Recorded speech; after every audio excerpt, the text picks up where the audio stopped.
आप सभी को प्रणाम, सभी को जय गुरु। आज मैं आप सभी को लेके आई हूँ मेरे घर के बस पास में, बहुत ही पास में मेरे एक अंकल जी हैं जिनसे मैंने कई बार आप लोगों को मिलाया है। इस घर का वीडियो भी मैंने आपको दिखाया था। देखिए हमारे अंकल जी ने कितना सुंदर सजा के रखा है। तो उत्तराखंड में आज बहुत सुंदर बारिश हो रही है, बारिश का ये मौसम है और कभी कभी बादल भी गरज रहे हैं। ये देखिए तुलसी की थान, तुलसी माता की थान है।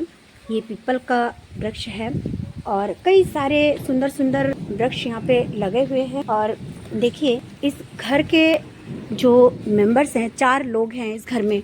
और सच पूछे इन्होंने ठाकुर जी की दीक्षा लेके अपने जीवन को सार्थक कर दिया है। उन्होंने अपने दोनों बच्चों को इंजीनियरिंग की शिक्षा दी। एक बेटा तो जॉब में है, वो इंजीनियर बन चुके हैं और दूसरा जो बेटा है वो इंजीनियरिंग की पढ़ाई कर रहे हैं। तो माँ बाप की जो ज़िंदगी होती है वो तभी सार्थक होती है जब उनका बच्चा किसी अच्छे कार्य में रहता है।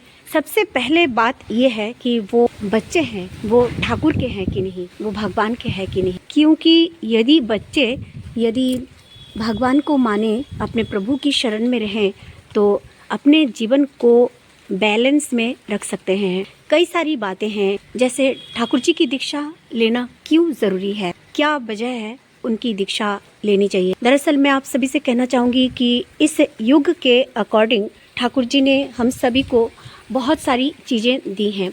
जैसे हम सभी को कैसे रहना चाहिए, किन किन परिस्थितियों में हमें कैसा स्टेप उठाना चाहिए, कैसे कदम उठाने चाहिए, इन सभी विषयों के बारे में ठाकुर जी ने हम सभी को इस युग में आके समझाई है।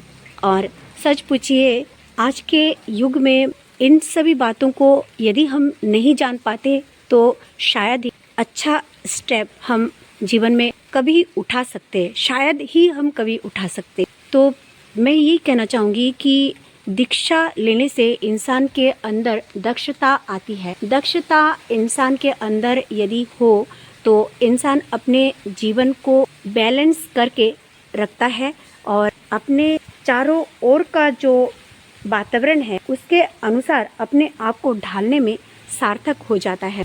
किस इंसान के साथ में हम कैसी वार्तालाप करें, हमारा आचरण कैसा हो, हमारा व्यवहार कैसा हो, इन सभी विषयों के बारे में हम सभी की एक बहुत बड़ी जानकारी हो जाती है, नॉलेज हो जाती है। ठाकुर जी की जो पुस्तकें हैं, धार्मिक ग्रंथ हैं, उनका पठन पाठन हम सभी के लिए बहुत ज़रूरी है क्योंकि उसमें जीवन की हर समस्याओं का तोड़ है।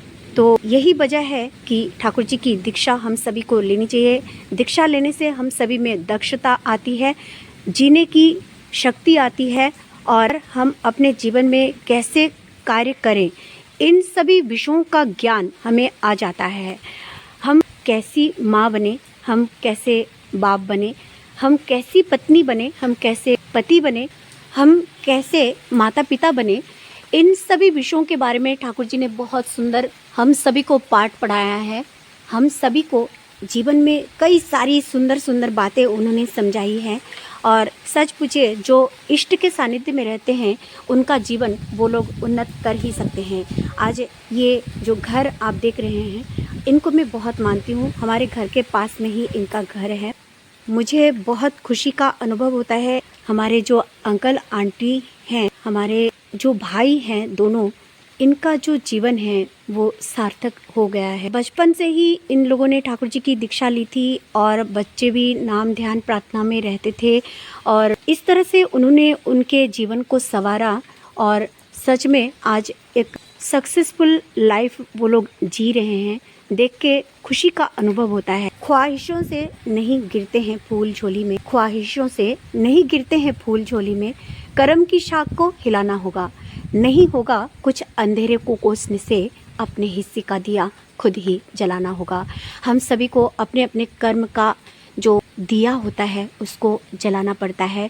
जो फूल यदि हम तोड़ना चाहें या हम चाहें कि हमारी झोली में ये फूल गिरे तो उस डाली को हिलाना होगा, अपने कर्म रूपी डाली को हिलाना होगा, तभी वो ईश्वर रूपी फूल हमारी झोली में गिरेंगे और हमारा ये जो जीवन है ये सार्थक होगा। आप सभी की बहुत सारी प्रेरणाएं मुझे मिलती हैं और सच पूछिए मुझे बहुत ही खुशी का अनुभव होता है जब आप लोगों के सुंदर आशीर्वाद मैं देखती हूँ। आप सभी का आशीर्वाद पाके बहुत ही खुशी का अनुभव होता है।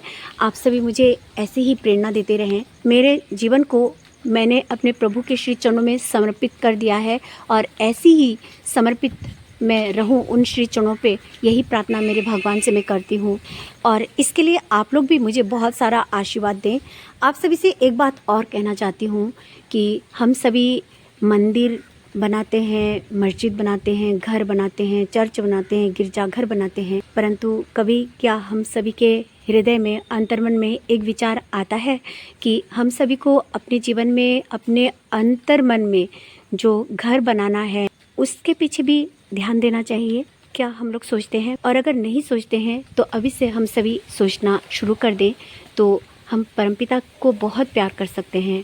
सच पूछिए, अपने अंतर्मन में इतना सुंदर एक घर हम बना लें अपने प्रभु के लिए, जिसमें बहुत सारा प्यार हो, बहुत सारा समर्पण हो, जिसमें बहुत सुंदर प्यार का रंग हो, जिसमें समर्पण का बहुत सुंदर डेकोरेशन हो, जिसमें आज्ञा पालन का बहुत सुंदर फर्श हो, जिसमें भक्ति के सुंदर वृक्ष हों, भक्ति के सुंदर, समर्पण के सुंदर वृक्ष हों। इन सभी बातों का ध्यान हम सभी यदि रखें अपने जीवन में तो अपने प्रभु को बहुत प्यार कर सकते हैं, अपने प्रभु को साक्षात देख सकते हैं। क्योंकि मैं एक बात कहना चाहती हूँ कि जब हम इस दुनिया को छोड़ के जाएंगे तो ऐसे सुंदर घर, सुंदर जो डेकोरेशन हमने घर के लिए की है, ये सब छोड़ के हम सभी को जाना पड़ेगा।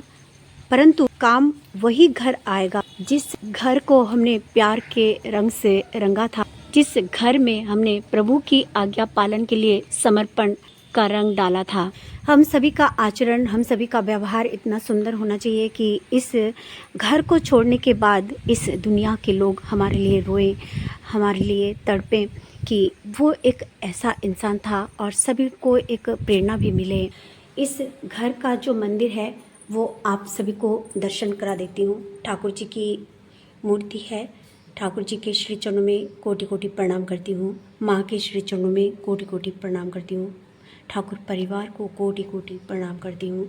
और ये देखिए, दीवार पे जो है राधा कृष्ण जी की सुंदर सी फोटो है और बहुत ही प्यारा लग रहा है ये फोटो। और ठीक एग्जैक्ट टाइम पे प्रार्थना हमारी होती है तो मंदिर के दरवाजे के ऊपर ये घड़ी रखी गई है। कहते हैं एक सही टाइम पे यदि सही काम किया जाए तो अपने जीवन में सही टाइम पे सब कुछ सही होता है। करेक्ट टाइम पे सत्संगियों का प्रार्थना होता है और इस नियम से ठाकुर जी ने चलने के लिए हम सभी को आज्ञा दी है। यदि हम इस तरह से अपने जीवन में नियंत्रित रहें, नियमित रहें तो अपने जीवन को सार्थक कर सकते हैं, अपने बच्चों के जीवन को उन्नत कर सकते हैं, अपने घर परिवार को सुख शांति से परिपूरित कर सकते हैं। इन्हीं सुंदर बातों के सहित आज मैं अभी आप सभी से विदा लेना चाहूँगी। प्रभु श्री चरणों में कोटि कोटि प्रणाम करते हुए आप सभी को प्रणाम। जय गुरु, वंदे पुरुषोत्तम।